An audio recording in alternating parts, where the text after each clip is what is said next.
Bismillahirrahmanirrahim. Assalamualaikum warahmatullahi wabarakatuh. Selamat pagi dokter dan teman-teman. Hari ini saya akan menyampaikan case 7 mengenai interpretasi kasus appendicitis. Baik, kita langsung saja ke kasusnya. Di dalam kasus diceritakan bahwa ada Nona Peri, usianya 20 tahun, dibawa ke IGD dengan keluhan utama nyeri pada seluruh bagian perut sejak 1 hari yang lalu. Nah, nyeri perut ini dapat disebabkan oleh rangsangan mekanik, bisa karena peregangan atau spasme, dan rangsangan kimiawi berupa inflamasi atau iskemik. Terdapat 3 jenis nyeri abdomen, yaitu nyeri visceral, nyeri parietal, dan nyeri alih. Di mana nyeri visceral ini terjadi ketika organ abdomen ini berkontraksi terlalu lama atau teregang atau melebur perforasi. Nyeri parietal ini berasal dari peradangan peritoneum parietal, di mana nyeri parietal ini sifatnya tuh menetap, terasa pegal, dan biasanya tuh lebih parah daripada nyeri visceral. Serta terlokalisasi di atas struktur yang terkena. Nyeri parietal biasanya tuh diperparah oleh gerakan atau batuk. Pasien dengan nyeri parietal biasanya cenderung menghindari gerakan atau aktivitas. Kemudian ada nyeri alih, tadi kan kita udah bahas nyeri visceral sama nyeri parietal. Kalau nyeri alih adalah nyeri yang terasa di tempat yang agak jauh, yang dipersarafi oleh saraf kranial yang sama dengan yang mempersarafi struktur yang terganggu. Contohnya itu adalah nyeri pada punggung akibat ada gangguan pada duodenum. Kemudian, lokasi pasti nyeri abdomen ini mengarah pada organ yang menjadi etiologi nyeri tersebut. Lokasi nyeri pada seluruh bagian abdomen ini dapat disebabkan oleh adanya rangsangan mekanik atau kimiawi pada lapisan peritoneum parietal. Pada kasus ini, nyeri abdomen pada pasien ini masih bersifat akut, yaitu masih dalam rentang waktu 24 jam. Penyebab dasar nyeri akut abdomen ini adalah bisa karena appendicitis, kolesistitis, obstruksi usus, perforasi usus, pankreatitis, dan peritonitis. Kemudian lanjut ke riwayat penyakit sekarang, di mana nyeri itu dirasakan terus-menerus dan paling hebat itu terasa di bagian perut kanan bawah.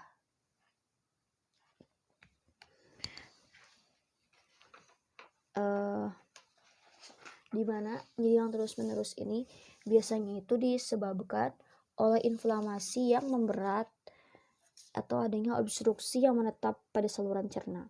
Penyakit yang paling sering menyebabkan nyeri akut abdomen yang terus-menerus ini adalah appendicitis, peritonitis, dan obstruksi usus. Kemudian nyerinya itu di perut kanan bawah. Berarti disebabkan oleh gangguan pada organ di kuadran kanan bawah seperti colon ascendens, cecum, appendix, ureter kana, dan sebagian ileum. Karena pasien ini adalah perempuan, maka nyeri pada kuadran kanan bawah juga dapat disebabkan oleh adanya peradangan ovarium atau tuba uterina. Nyeri paling hebat terasa di bagian perut kanan bawah ini dapat menandakan bahwa nyeri pada seluruh bagian abdomen merupakan penjalaran dari nyeri di perut kanan bawah. Kemudian keluhan demam diawali demam terus-menerus sejak 7 hari yang lalu. Sejak 7 hari yang lalu. Demam ini merupakan suatu respons sistemik akibat adanya infeksi atau inflamasi.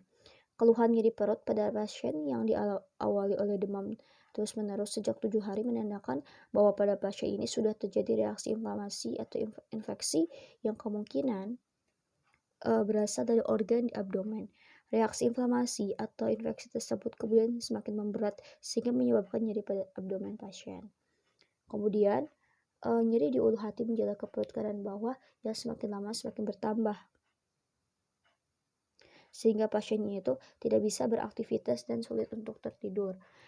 Nah, nyeri di ulu hati yang berlokasi di antara regio epigastrium dan umbilicus, berdasarkan keluhan pasien, kemungkinan nyeri di ulu hati ini disebabkan oleh peradangan pada appendix yang kemudian menyebar ke peritoneum di sekitar appendix, sehingga nyerinya itu terasa seperti menjalar ke perut kanan bawah. Kemudian nyeri yang terasa semakin lama semakin bertambah berat dan terus-menerus ini sehingga pasien itu tidak bisa beraktivitas dan sulit untuk tidur adalah khas pada nyeri parietal yang menandakan peradangan ini sudah mencapai peritoneum parietal. Kemudian keluhan ini juga disertai dengan mual muntah dan nafsu makan menurun. Anoreksia, mual dan muntah menyertai banyak gejala pencernaan. Mual muntah ini menyertai nyeri perut biasanya disebabkan oleh sensitisasi serabut afren vagus di lapisan visceral akibat inflamasi peritoneum, obstruksi intestinal akut, atau penyakit pankreatobiliar. Anoreksia ini dapat disebabkan oleh medium inflamasi atau adanya distensi abdomen. Kemudian pasien ini BAB-nya sedikit, BAK-nya lancar. BAB yang sedikit dapat disebabkan oleh diet kurang serat, kurang konsumsi air putih, atau gangguan fungsional saluran cerna bawah. Sedangkan BAK-nya lancar menandakan tidak ada gangguan pada sistem urin dan dapat mengeliminasi kemungkinan pasien kurang konsumsi air putih. Kemudian lanjut ke RPD-nya, di mana dari RPD-nya itu disebutkan belum pernah berobat. Mohon maaf salah. RPO-nya. RPO-nya itu riwayat operasi dan trauma di daerah perutnya di sangkal. Itu RPD-nya. Jadi hal itu bisa mengeliminasi nyeri perut akibat trauma atau komplikasi operasi. Sedangkan RPO-nya belum pernah berobat, hanya minum paracetamol untuk meredakan demam. Paracetamol ini berfungsi sebagai antipiretik dan analgetik, di mana pasiennya tetap demam terus-menerus selama 7 hari meskipun sudah mengkonsumsi paracetamol. Hal tersebut menandakan etiologi demam itu belum bisa ditangani. Nah, dari hasil analisis, maka hipotesis yang kita ambil itu ada 5. Yang pertama itu peritonitis. Peritonitis ini diambil karena peritonitis ini kan suatu inflamasi ya pada peritoneum. Gejalanya itu dijumpai juga di pasien ini, yaitu nyeri di seluruh bagian abdomen, nyeri yang terus-menerus hingga sulit beraktivitas, demam, mual muntah, dan anoreksia. Kemudian appendicitis kita ambil juga. Appendicitis ini adalah suatu inflamasi pada appendix yang biasanya itu disebabkan oleh obstruksi lumen appendix.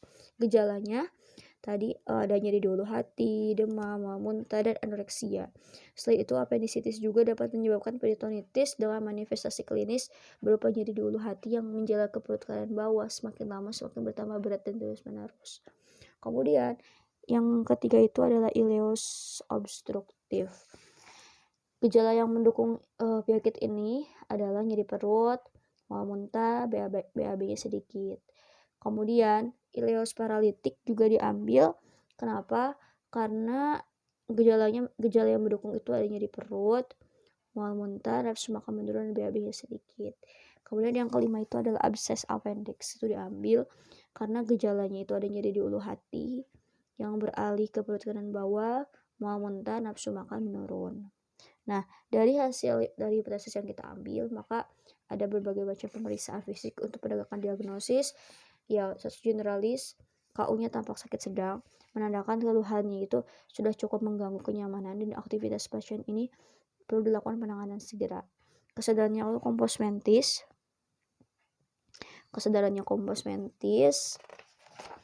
masih sadar penuh. Kemudian pemeriksaan tekanan darahnya itu 100/70 masih dalam batas normal, yang menandakan keadaan pasien itu masih cukup stabil ya. Kemudian nadinya itu 110, berarti ini mengalami peningkatan. Merupakan salah satu usaha tubuh untuk menurunkan demam gitu, yaitu dengan cara frekuensi nadi itu meningkat.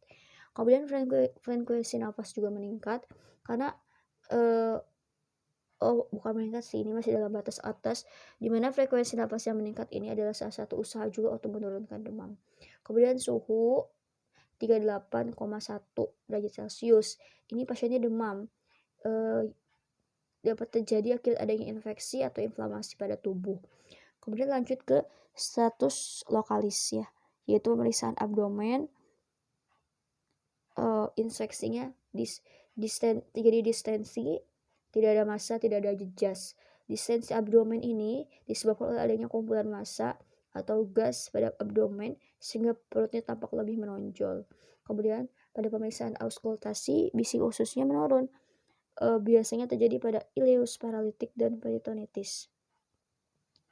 Kemudian pemeriksaan palpasinya itu terjadi device muskular, kemudian positif Rovsing site, positif psoas site, nyeri tekan, dan nyeri lepas pada titik McBurney positif, hepar, dan dia tidak teraba.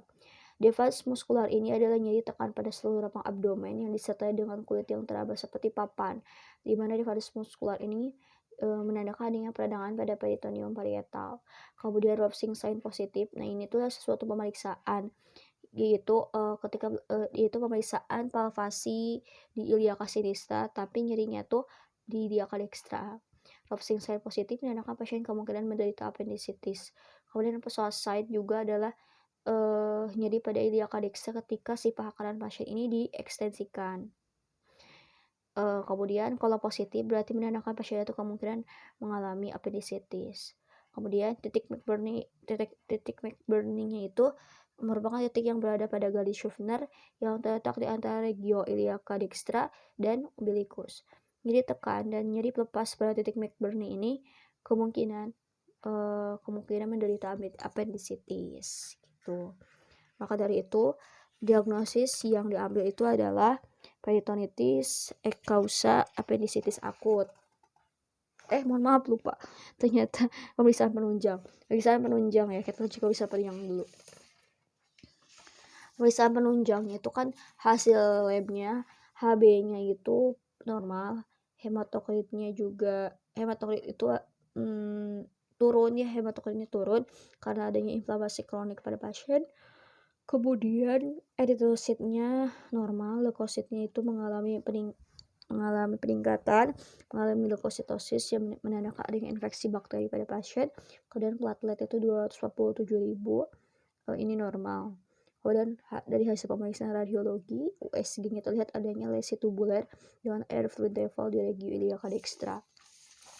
Normalnya, appendix ini biasanya tidak dapat terlihat saat USG. Struktur tubuler terbentuk karena adanya obstruksi dan penebalan dinding appendix, sehingga ketika dilakukan USG akan tampak suatu struktur tubular yang memanjang dari daerah cecum.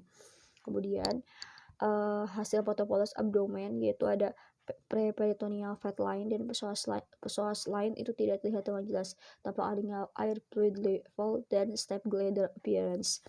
Jadi preperitoneal fat line dan psoas line ini dapat kabur atau tidak tampak akibat adanya edema. Biasanya gambar ini ditemukan pada appendicitis akut dan peritonitis. Step ladder ini merupakan suatu gambaran air fluid level pendek-pendek sehingga terbentuk seperti tangga. Gambaran air fluid level yang ditemukan pada regio iliaca dextra ini menandakan pasien ini menderita appendicitis.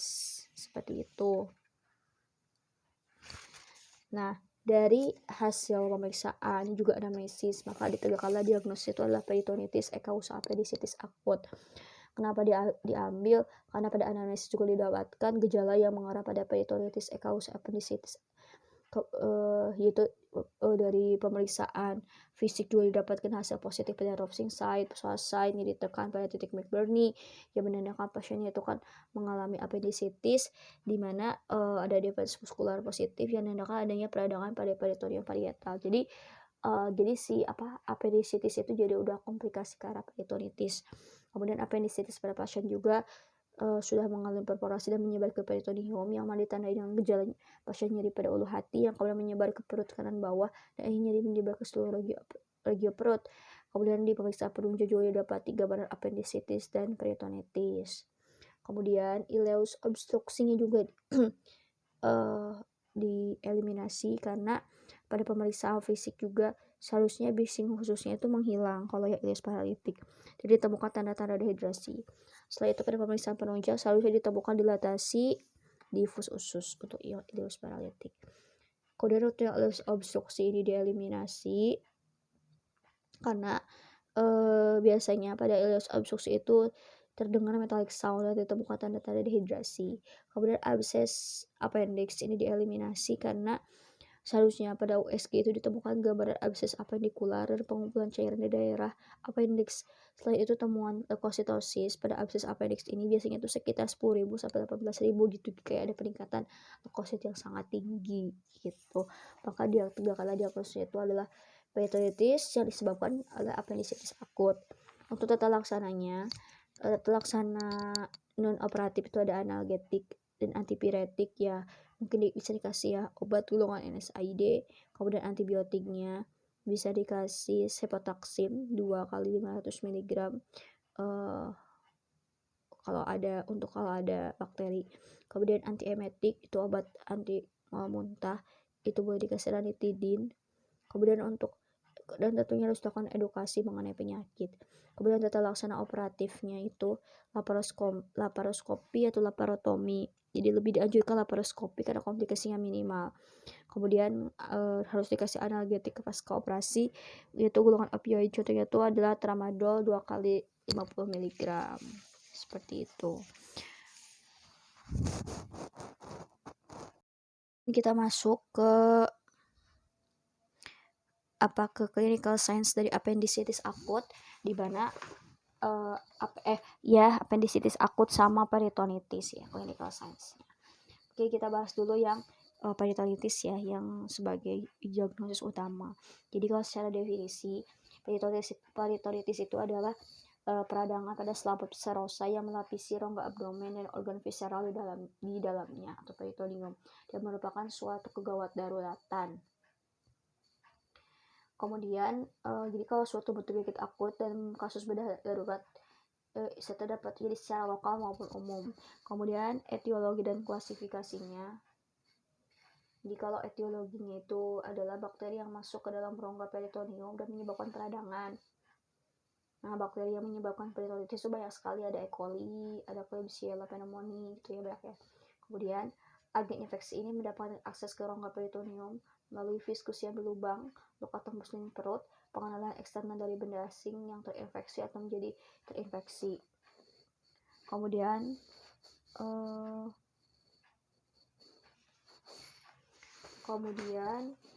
untuk epidemiologinya itu mortalitasnya itu 5,9 juta.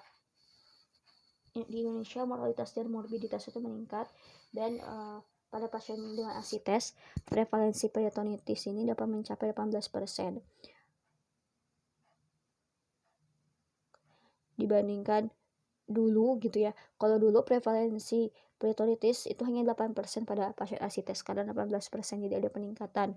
Dahulu peritonitis bakteri ini dianggap hanya dapat terpenuhi pada pasien dengan sirosis alkoholik, tapi sekarang ini peritonitis ini dapat ditemukan pada pasien dengan semua jenis sirosis. Kemudian faktor risiko. Nah, faktor risikonya itu banyak sekali gitu ya. Bisa pada pasien yang mengalami penyakit hati dengan asites, ada kerusakan ginjal, compromised immune system, appendicitis, ulcus gasta, trauma, pankreatitis. Kemudian untuk klasifikasinya itu kalau menurut agennya itu ada peritonitis kimia dan peritonitis septik atau bakterial, di mana peritonitis yang disebabkan oleh, kalau yang kimia itu kan disebabkan karena asam lambung, cairan empedu yang masuk ke rongga abdomen akibat perforasi. Tapi kalau peritonitis septik atau bakterial ini disebabkan oleh kuman, misalnya karena ada perforasi usus sehingga kuman usus ini dapat sampai ke peritoneum dan menimbulkan peradangan. Nah, itu untuk klasifikasi menurut penyebabnya gitu ya. Kemudian kalau yang menurut sumber kuman ada peritonitis primer, ada yang sekunder. Kalau yang primer itu infeksi kuman itu berasal dari penyebaran secara hematogen. Jadi dia tuh spontan. Bakteri peritonitis ini disebabkan paling sering peritonitis ini tuh bentuk yang paling sering ditemukan dan disebabkan oleh perforasi atau nekrosis, infeksi transmural dari kelainan organ visceral dengan inokulasi bakteri pada rongga abdomen. Kemudian kalau yang sekunder itu disebabkan oleh beberapa penyebab utama, diantaranya itu karena iritasi peritoneum akibat bocoran enzim pankreas atau adanya benda asing. Kemudian ada peritonitis tersier. Kalau tersier itu biasanya tuh terjadi pada pasien yang CAPD dan pada pasien imunokompromis. Seperti itu. Kemudian kita lanjut ke gejala klinisnya. Nah, gejala klinisnya itu sebetulnya yang paling utama itu adalah nyeri abdomen. Terus menerus selama beberapa jam, dapat hanya di satu tempat ataupun tersebar di seluruh abdomen, dan makin hebat nyerinya dirasakan saat penderita bergerak. Selain itu banyak sekali ya gejala lain seperti demam, terus mual muntah akibat patologis organ viscera, akibat iritasi peritoneum, kemudian adanya cairan dalam abdomen yang mendorong diafragma ini mengakibatkan kesulitan bernafas. Kemudian ada distensi abdomen dengan penurunan bising usus, ada rigiditas abdomen yang disebut dengan perut papan atau device muskular, takikardi akibat pelepasan mediator inflamasi juga. Kemudian ya itulah pokoknya itu tuh gejala klinisnya. Kemudian untuk yang diagnosisnya itu ya kalau diagnosis seperti biasa ada anamnesis di mana pasien datang dengan keluhan utama nyeri pada abdomen, demam, perut rasa menggembung, terdapat BAB, mual muntah.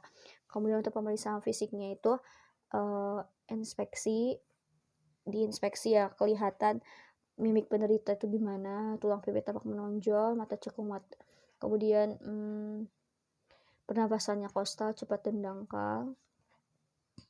Jadi akan terasa nyeri gitu ya akibat perasangan. Jadi biasanya pasien itu tidak menggunakan pernapasan abdominal karena akan terasa nyeri akibat perangsang peritoneum. Terus ada distensi perut juga.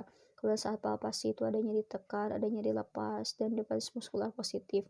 Kemudian saat auskultasi itu suara bisik ususnya berkurang sampai hilang. Saat diperkusi itu biasanya redup hepar hilang, ada hipertimpani, kadang-kadang ada nyeri ketok positif.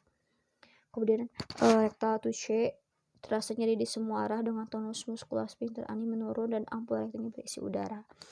Nah setelah itu melakukan pemeriksaan penunjang, yaitu biasanya tuh ada leukositosis, pergeseran ke kiri pada hitung jenis. Kemudian ada pada fotopolos. Kemudian pada imaging yaitu fotopolos abdomen, ada bayangan peritoneal fat kabur karena infiltrasi sel radang. Kemudian kalau tabak ronsen itu tampak udah usus merata berbeda dengan lobar ileus obstruksi. Kemudian ada penebalan di usus akibat edem. Kemudian adanya eksudasi cairan ke rongga peritoneum sehingga pasiennya perlu dikoreksi cairan elektrolit dan asam basahnya agar tidak terjadi shock hipovolemik. Kemudian selanjutnya itu adalah patofisiologinya. Nanti selanjutnya kita bahas patofnya. Kemudian untuk tata laksananya itu ada berbagai macam terapi ya. Ada terapi kan tata laksana itu kan suatu tata laksana peritonitis itu adalah itu kondisi yang mengancam jiwa, tentunya harus dilakukan tata laksana segera. Prinsip utamanya itu adalah mengontrol sumber infeksi, mengeliminasi bakteri dan toksin, mempertahankan fungsi sistem organ, dan mengontrol proses inflamasi. Nah, terapinya itu ada terapi medis atau terapi medikamentosa, yaitu di dalamnya itu ada antibiotik sistemik untuk kontrol infeksi, perawatan intensif, mempertahankan hemodinamik tubuh, yaitu pemberian cairan intravena untuk mencegah dehidrasi, pengawasan nutrisi dan keadaan metabolik, pengobatan terhadap komplikasi dari peritonitis, misalnya pengobatan terhadap komplikasi dari peritonitis, serta terapi inflamasi yang terjadi. Kemudian intervensi ada yang non operatif. Kalau yang non operatif itu dapat dilakukan dengan drainase percutaneous, abses abdominal, dan extraperitoneal.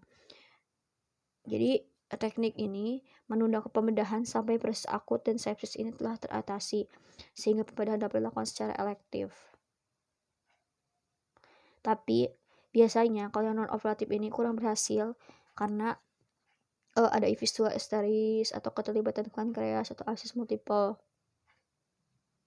Biasanya itu bisa berhasil pada pasien dengan abses peritoneal yang disebabkan perforasi usus, misalnya appendicitis atau divertikulitis. Jadi bila suatu abses dapat diakses melalui drainase percutaneous dan tidak ada gangguan patologis dari organ intraabdominal lain yang memerlukan pembedahan, maka drainase percutaneous ini dapat digunakan dengan aman dan efektif sebagai terapi utama. Kemudian tapi bisa komplikasi gitu ya, luka, perdarahan, erosi fistula. Kemudian untuk yang terapi operatif, pembedahan ini dilakukan untuk mengatasi sumber infeksi, misalnya appendicitis, ruptur organ intraabdomen. Pembedahannya dilakukan dengan dua cara, yaitu bedah terbuka dan kedua itu adalah laparoskopi. Nah, bila semua langkah terapi di atas telah dilaksanakan, tentunya dikasih suplemen glutamin, arginin, asam lemak omega 3, omega 6, vitamin A, E, dan C, zinc juga dikasih sebagai tambah untuk mempercepat proses penyembuhan. Untuk prognosisnya itu dubia ad bonum, tergantung juga dari umur penderita, ketepatan, keefektifan terapi. Prognosisnya itu baik ya pada peritonitis lokal dan ringan. Prognosa yang buruk pada peritonitisnya yang general. Selanjutnya itu kita lanjut ke bagian apendisitis akut. Jadi apendisitis itu adalah suatu peradangan yang terjadi pada appendix parvicularis dan merupakan penyakit abdomen akut yang paling sering pada anak-anak dan dewasa. Etiologinya itu adanya obstruksi pada lumen appendix sehingga terjadi kongestif vaskular, ischemic necrosis, dan akibatnya terjadi infeksi. Jadi dia itu kan infeksi biasanya tuh adanya infeksi bakteri, ada obstruksi lumen. Penyebab obstruksi yang paling sering itu ada fekalit, ditemukan pada 20% anak. Bisa yang lain juga penyebab lain itu ada obstruksi appendix seperti hiperplasia polikelimpoid, kemudian ada benda asing seperti biji-bijian, kemudian kadang-kadang ada parasit, atau mungkin ada ulcerasi mukosa appendix oleh parasit Entamoeba zoetica, dan banyak lagi gitu ya. Kemudian epidemiologinya itu adalah, jadi kan kita tahu bahwa appendicitis ini adalah kegawat daruratan bedah abdomen tersering. Biasanya tuh sering terjadi pada pria dan insidensnya itu meningkat pada usia 10 sampai 30 tahun. Jadi kalau laki-laki ini mendominasi sekitar rasio 3:2. Kemudian untuk gejala klinisnya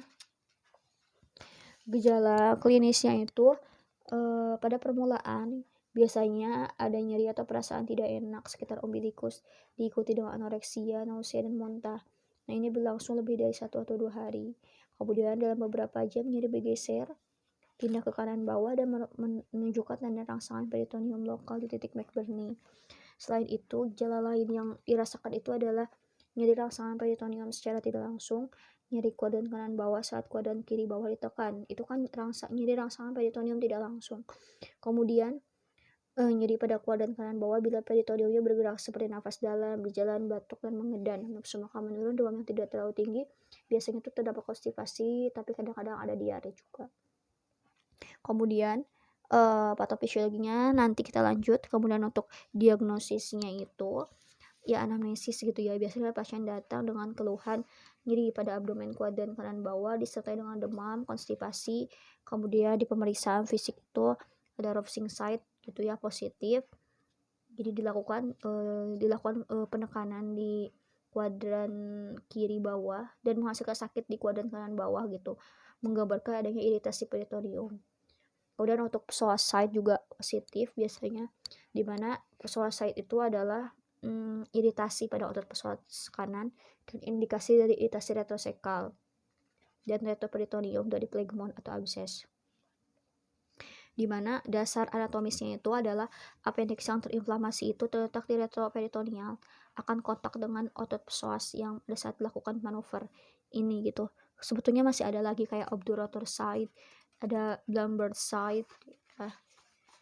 Kemudian pemeriksaan penunjangnya itu ada pemeriksaan scoring Laparado dan imaging lab. Selanjutnya itu tadi kita udah bahas sampai ke ini ya, diagnosis pemeriksaan penunjangnya scoring Alvarado. Jadi scoring Alvarado ini dibuat negara barat, itu kayak ada kriteria di setiap kriteria itu ada poinnya dan nilainya. Nah, kriterianya tuh kayak migrasi luka ke kuadran kanan bawah, anoreksia, mual muntah, nyeri dalam kuadran kanan bawah, ada rebound tenderness, demam, ada leukocytosis, dan shape to the left. Jadi itu tuh kayak setiap kriteria tuh ada nilainya gitu ya, dinilai. Jadi semakin tinggi nilainya berarti appendicitisnya itu makin kuat lah diagnosisnya gitu, keakuratan skornya itu. Terus ada imaging juga. Kalau yang imaging ya dilakukan USG gitu. USG pada pasien appendicitis, di mana kriteria USG appendicitis akut dengan appendix dengan diameter anteroposterior 7 mm atau lebih ditempatkan suatu appendicolit gitu, adanya cairan atau massa periappendix. Kemudian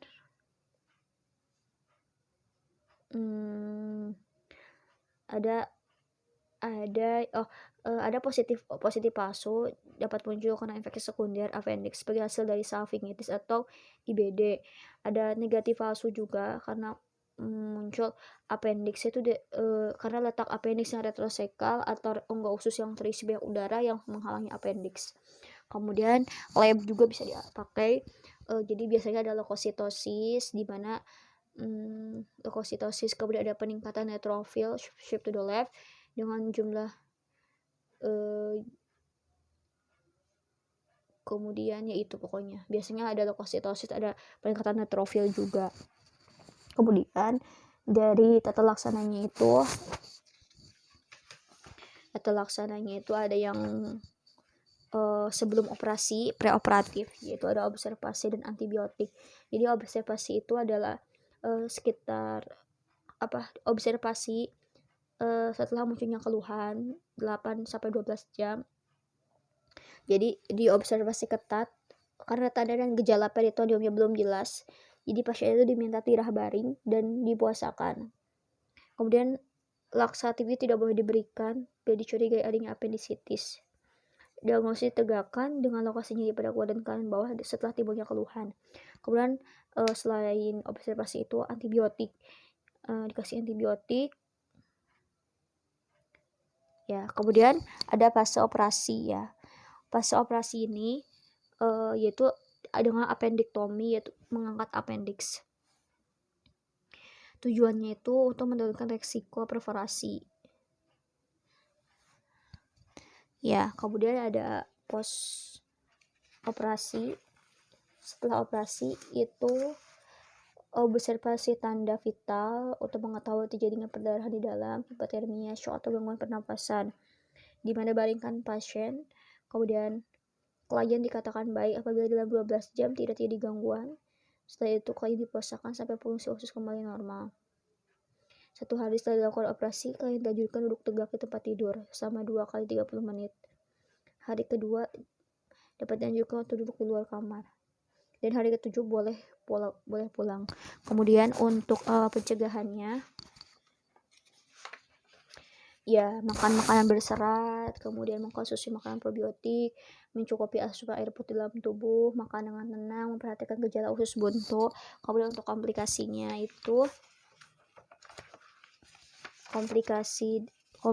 itu ya ada abses appendix, kemudian shock sepsis, ada perforasi appendix sampai ke peritonitis. Itu untuk komplikasinya. Jadi kemudian ada juga appendicular infiltrate, di mana terjadi infiltrat atau massa yang terbentuk akibat mikro atau makro perforasi dari appendix yang meradang, kemudian ditutupi oleh omentum usus halus atau usus besar. Kemudian juga bisa sampai ke appendicular abscess, di mana abscess ya itu pokoknya. Terus setelah komplikasi ada prognosis. Nah, prognosisnya itu kalau penanganannya dini, maka hasilnya itu jadi prognosis appendicitis itu akan membaik dengan diagnosis dan penanganan dini. Nah, jika terlambat itu akan meningkatkan risiko komplikasi bahkan berakhir dengan kematian. Nah, itu. Selanjutnya kita lanjut ke PATOF dulu ya. PATOF, di dalam PATOF ini diceritakan Nyonya Ferry usia 20 tahun dengan BAB yang sedikit mengalami konstipasi. Kemudian ketika BAB-nya sedikit maka akan terbentuk fekalit gitu, kayak bagian-bagian terkecil dari feses gitu ya. Nah, dari si fekalit ini tuh membuat terjadinya menghambat kayak nyumbat si lumen appendix. Maka dari sana kita tahu bahwa appendix itu kan terus menghasilkan mukus. Nah, ketika dia menyumbat maka akan terjadi gangguan drainase mukus, kemudian terjadi akumulasi mukus di lumen. Akumulasi mukus di lumen akan terjadi penekanan intraluminal. Kemudian dari akumulasi mukus lumen ini, bakteri ini akan terjebak di lumen appendix dan bermultiplikasi si bakterinya karena tempat itu jadi habitatnya gitu ya, jadi enak gitu ya. Terus ketika tekanan intraluminalnya meningkat, maka terjadi distensi appendix. Dideteksi oleh baloreseptor enterokromatin sel appendix. Kemudian terjadi produksi 5-HT3 yang meningkat, stimulasi vagal nervus, kemudian menstimulasikan chemotrigger zone, aktivasi pusat muntah di medula, dan akan timbul mual muntah gitu akibat distensi appendix yang dideteksi oleh baroreseptor. Tentunya dari sini tuh kita harus lakukan tata laksana antiemetik untuk mengurangi keluhan dari mual muntahnya. Selain itu, distensi abdomen juga menstimulasi serabut saraf visceral ke spinal cord, kemudian akan timbul nyeri perut, epigastric region periumbilical, visceral vein, nyeri visceral. Tekanan intralominal meningkat menyebabkan aliran darah ke appendix jadi menurun, akan terjadi iskemia, terjadi nekrosis jaringan appendix, kemudian terjadi hilangnya integritas struktur appendix, maka invasi bakteri pada dinding, maka terus infeksi bakteri pada dinding appendix, kemudian ketika appendixnya jadi inflamasi yang disebut appendicitis, maka akan terjadi peradangan atau inflamasi sehingga akan disekresikan mediator-mediator. Ada mediator histamin dan leukotrien, membuat permeabilitas vaskular jadi meningkat, akan terjadi appendix di edem. Bradikinin mensensitisasi nociceptor, akan timbul nyeri abdomen di regio kanan atas, nyeri somatik, sehingga ketika dilakukan pemeriksaan McBurney visual thyroxine saya itu positif. Selain itu prostaglandin ini akan meningkatkan set point hipotalamus sehingga akan timbul demam, interleukin 1 rekrutmen leukosit sehingga akan hasil pemeriksaan lebih akan terjadi leukositosis, kemudian TNF alpha akan meningkatkan leptin dan nafsu makan jadi menurun. Nah, dari ketika terjadi appendicitis tentunya tata laksana itu bisa dilakukan laparotomi berupa appendektomi, kemudian tadi kan dia ada infeksi bakteri pada dinding, itu boleh dikasih antibiotik. Kemudian selain itu dari appendicitis juga bisa terjadi nekrosis transmural, di mana si appendix itu bisa ruptur atau perforasi. Udara dari appendix dan usus ke peritoneum sehingga akan terdengar pemeriksaan itu hipertimpani karena itu adanya udara. Kemudian invasi bakteri ke peritoneum sehingga akan timbul terjadinya inflamasi peritoneum atau peritonitis.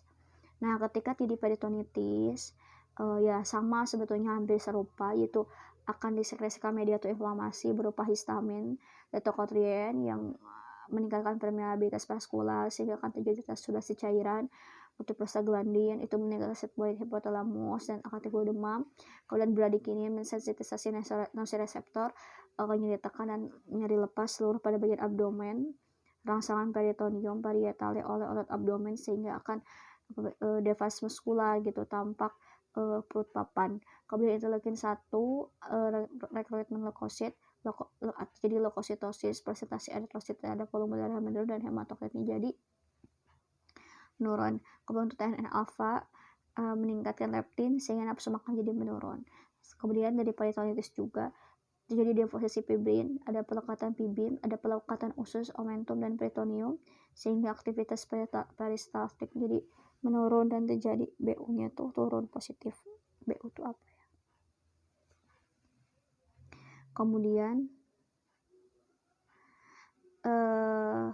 dari transudasi cairan terjadi akumulasi cairan di peritoneum sehingga terjadi distensi abdomen. Kan dia transudasi cairan itu berpindah kan, distensi abdomen sehingga saat di ronsen itu terjadi peritoneal flatline dan swasta itu tidak terlihat jelas itu karena adanya cairan. Kemudian cairan di usus terjadi tekanan intra-abdomen meningkat, menekan diafragma, ekspansi paru menurun dan terjadi dan pemenuhan oksigennya itu dan RR-nya itu untuk kompensasinya tuh frekuensi napas itu jadi meningkat. Terus saat pemisah USG ada lesi tubular dengan air fluid level di regio ilioka dextra, dan di pemisahan roxane itu ada step ladder appearance air fluid level. Nah, tadi dia tuh kan dia ada mediator inflamasi berupa prostaglandin, itu boleh dikasih NSAID ya. Terus apalagi ya, ini udah terbahas semuanya. Oke teman-teman, itu saja mungkin untuk pemaparan case 7.